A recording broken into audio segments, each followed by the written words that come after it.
What's up guys, this is Oscar from Samys Camera, and I've got a little bit of a different style video for you guys today. We're going to be talking about the Panasonic Lumix GH7. Now, this camera was announced right before Cinegear Expo 2024, and it got a lot of hype behind it right away. There was a couple features of this camera that I think are really important for cinematographers and independent filmmakers. Now, if you guys don't know too much about the GH7, make sure you guys head on over to the channel and check out our first look video. Like I said, this camera was announced right before Cinegear Expo, and I got a lot of hype behind it. And a couple of the reasons why was two particular features that I think put this camera in a different ballpark. The GH7 is a micro four thirds camera with a 25.2 BSI CMOS sensor, and it's got 13 stops of dynamic range. Now, micro four thirds cameras have been around for a while, and the GH5 as well as the GH6 were phenomenal cameras, and Panasonic made some great lenses for it that you can obviously use on this camera as well. Now, a lot of different production studios use these cameras as B cams or as crash cams, and a good reason why is because these cameras are amazing. They've got in-body stabilization, and they're also really small and compact, so you can fly them on a drone or put them on a rig outside of a car. And for a lot of studios that are working on larger productions, maybe you're working with Alexas or Red cameras, and you don't necessarily want to put those cameras outside where they can get harmed. Now, for independent filmmakers, the GH line has been a great camera to work with and has only gotten better over time, now leading up to this GH7. Now, the GH7 also records in open gate, meaning you have the full width of the sensor to work with, and that's pretty great when you are somebody who's editing for YouTube and you also need to produce content in vertical format for your phone, or even in a square format for Facebook or any other social media platforms. And like I said, guys, if you want to learn more about the GH7, make sure you guys check out that first look video where I go over the new features of the camera, as well as the button layout and all the exterior features as well. But today I want to go over two specific features of the GH7 that I think put this camera in a whole nother ballpark. The first feature is the fact that this camera can record 32-bit flow audio internally with the brand new XLR2 audio unit. Now, this audio unit snaps on the top of the hot shoe, the digital hot shoe on the camera, and it adds two XLR inputs with phantom power, as well as a 3.5mm jack input for a lavalier, or even, if you're bringing in audio from a soundboard, etc. Now, on the audio unit itself, you have great tools like a limiter as well as a pad. If in case your subject is really loud, you can bring the total volume down, or you can also amplify the volume a little bit more if you're recording a really quiet subject. In combination with the XLR2, the GH7 can record 32-bit flow audio internally. Now, you're going to get 4 channels of audio, which is really nice if you've got multiple subjects and you want to get a scratch track, or if you're running lavaliers and you want to record audio on the top of the camera, like I did with the NTG. The reason behind this video is I wanted to show you guys the ability of the GH7 to record ARRI LogC. Now, this feature is unlocked via an unlock key that you can purchase from Panasonic's website for $200. Now, in the past, you could purchase Luts that would give you the ARRI style look, but with this unlock key, the GH7 will let you record in ARRI LogC, and this is a certified log profile Panasonic and ARRI have worked together to achieve.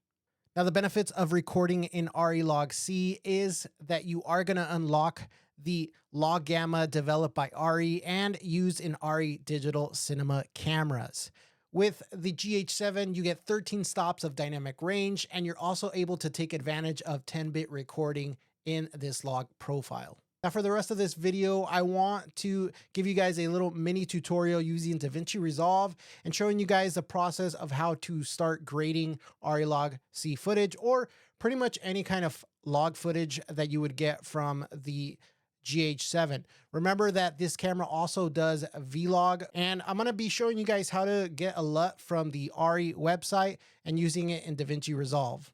Now, guys, I'm not a professional colorist, but I do want to show you guys a simple way of how I'm doing it to achieve some pretty nice colors and taking the full advantage of the dynamic range that you get with the GH7 and the ARRI LogC footage. Now, the sample footage I'm going to be using today is of my friend Tuwin, aka Mr. Hang 562 on YouTube. And you guys know who he is if you've seen our Panasonic Lumix S52X video. He's a really cool guy. But anyway, he was going to go out fishing, and so I joined him along. I got some great footage of ARRI LogC 3, some log footage, and I'm going to be showing you guys a really quick and dirty way of grading this log footage. By no means am I a colorist, but over the years, I've developed a real simple way of getting videos out really quick and getting a pretty nice look. But I'm going to be jumping onto DaVinci Resolve and showing you guys a really simple way of getting a nice grade, and you guys could take it from there. There's also a ton of videos on YouTube showing you guys how to color grade in probably a different way, which is okay, guys. Everybody finds their own way of doing things. And if you guys have checked out the channel, I think, I found a pretty decent way of grading, a really simple way of doing it. But like I said, if you're working in a cinema world, it's probably going to be a lot more layers. There's probably going to be a lot more things you can do. And that's okay, guys. Like I said, this is just a simple way of putting some color on it and showing you guys the capabilities of this camera. Now, if you guys want to check out a full video that was already produced, if you guys go on the Lumix website, you guys can see one of our friends, Ben Steely, who we shot a S52X video with as well. He came out with a really, really cool cinematic short called The Cookie Jar, and you guys can actually check that out on YouTube as well. Or if, like I said, you can jump on the Lumix website and check that out. So, okay, let's jump over to Lumix's website. And if you guys look it up, here you go. This is the software key. Here is also the link to Ben's video if you guys want to check that out. And then once you have that down and it's unlocked on your GH7, you're obviously going to want to go and shoot. One of the things that I love about the GH7 is the ability to shoot with a waveform monitor, and that is a godsend, guys. I love using waveform now. My buddy Twin actually put me onto it. I think all cameras should ship with this now, but like I said, Panasonic has done this. S52X has it, and it makes it really easy to make sure that you are exposed properly. So when you bring it into DaVinci or whatever editor you're using, you're going to have some really nice footage and a great base to start off of. We're going to go over to ARRI's website, and you have a little drop down menu there.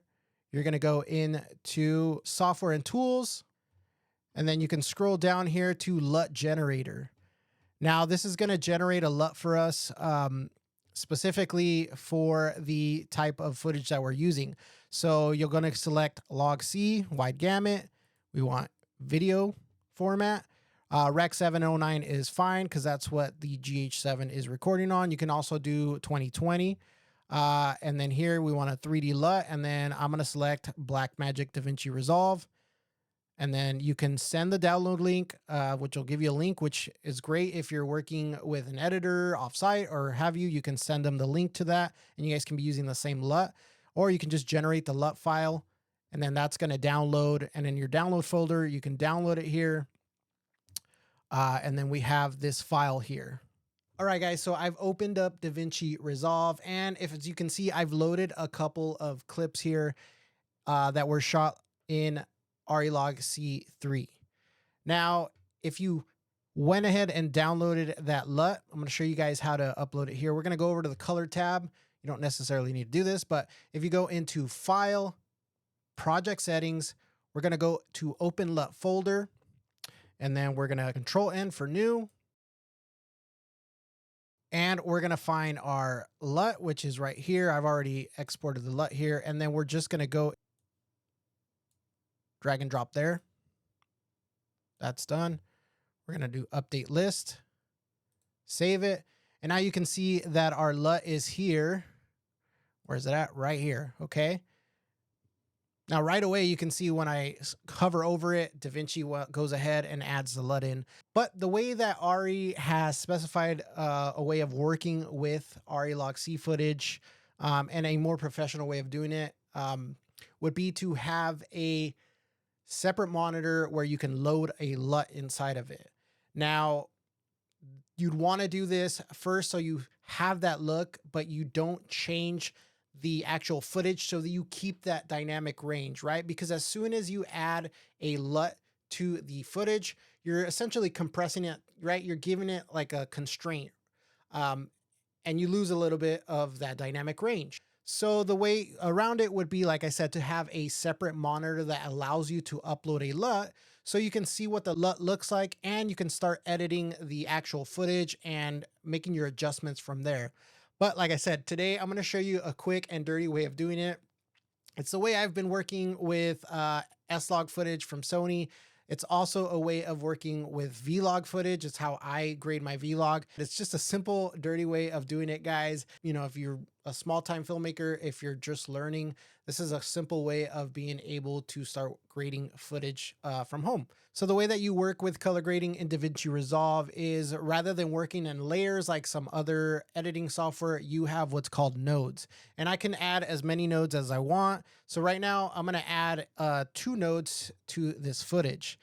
Now, because I don't have a separate monitor that allows me to download LUTs and use that, what I'm going to do is, rather than placing the LUT on the first node here, which is going to be, think of it like your primary, right? You got layers and layers and layers. Instead of trying to add the LUT to the first layer, because then if I want to make adjustments on that layer, it's kind of like you've already added your base on your cake and then you're just adding and adding more, right? And it's just going to get mushy. So what I end up doing is, rather than using the first node, I go to the second node here, and that's where I'll add my LUT. So you can see this already looks good. Twin is looking pretty good, maybe a little too bright. But now, like I said, rather than making the adjustment on the first or making the adjustment on the next node after the color LUT, I'm going to have the ability now to make my adjustments before it goes through the LUT. Now on my first node layer here, that's where I can make the adjustments. So if my highlights are maybe too bright, I can bring that down. We're probably a little too overexposed. Like I said, this was closer to sunset. But that shows you the dynamic range of the GH7. I can bring down the shadows, making it look a little bit deeper here. And if I need to adjust the color tones, I can bring the skin tones up, the mid tones here. Not making it look too washed out.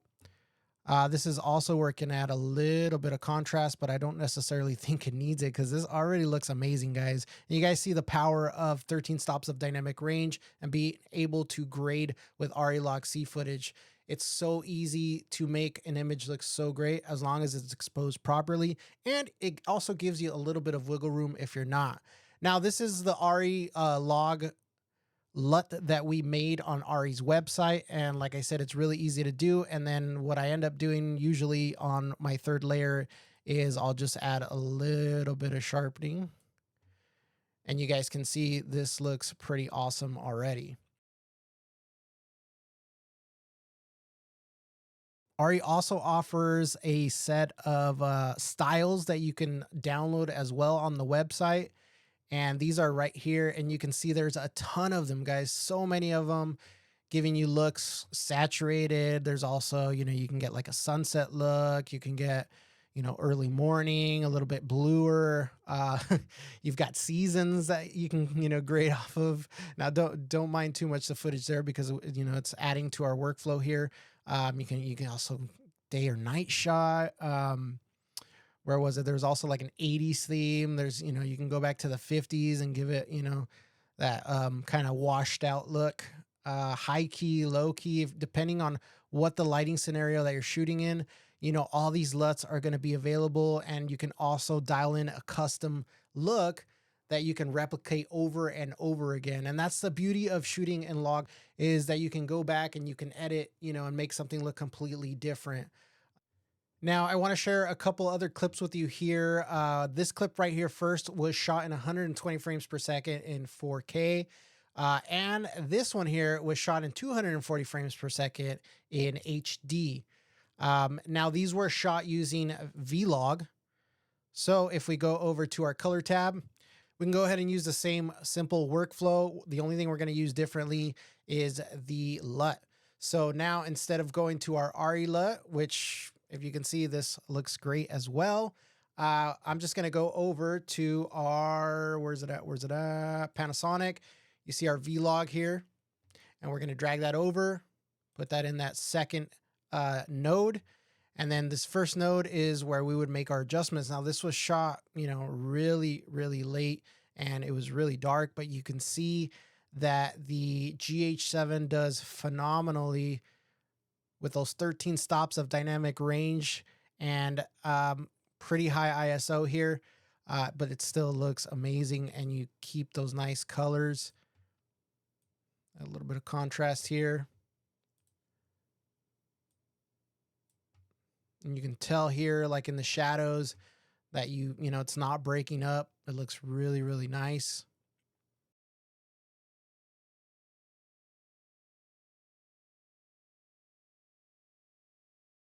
Now you see the speed of this Ferris wheel. Now let's move over to our HD 240 frames per second. And I'm going to right click and then clip attributes 240. Here we go. And we're going to bring it to 23.976.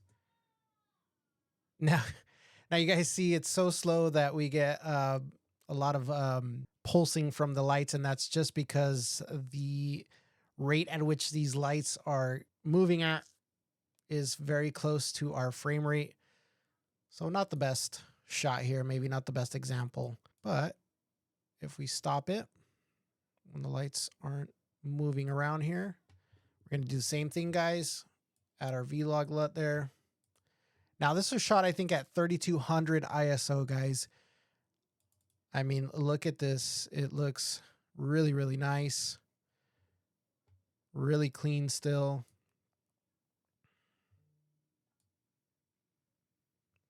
Still have a lot of information there.